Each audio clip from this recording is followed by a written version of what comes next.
Il-Prim Ministru Robert Abela nawgura l-proġett ta' riġenerazzjoni ta' Ġnien Spencer fil-Marsa. Żona ta' madwar 11 tomna ta' art li fi kliem Dr. Abela ritornat fi stat mill-isbaħ lill-komunità bħala parti mill-impenn tal-Gvern li jkompli jinvesti fi spazju ħodor u sostenibbli fil-qalba ta' lokalitajiet ta' pajjiżna.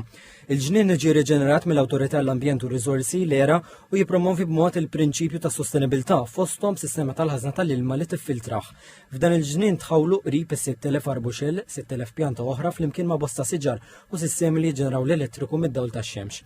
Fid-diskors tiegħu il-Prim Ministru rimarka s-sodisfazzjon tiegħu għat-tlessija tal-proġett fil-qalba tal-Marsa stenna mill-ġdid ir-riġenerazzjoni b'saħħitha li qal li jrid jara f'din il-lokalità u deċiżjonijiet importanti li diġà tieħdu mill-Gvern fosthom l-għeluq tal-Power Station.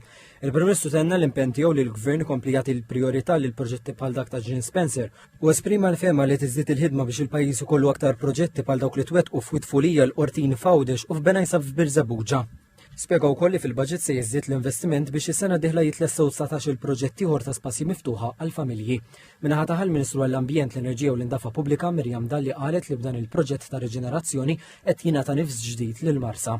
Kif semmejt inti il-pannelli tax-xemx, il-preservazzjoni tal-ilma, ġifri hawnhekk hawn reservoirs li fihom jinġabru 220,000 litru ta' ilma.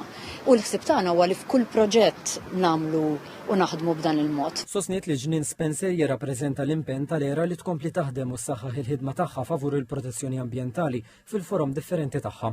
Qalet li l-Gvern wiet 40,000 metru kwadru ta' spazju ġodda miftuħa sal-aħħar tas-sena u dak fil-Marsa huwa t-tielet ġnien li qed jinfetaħ fit-3 ijiem u li qed joffri valur miżjud fil-lokalità.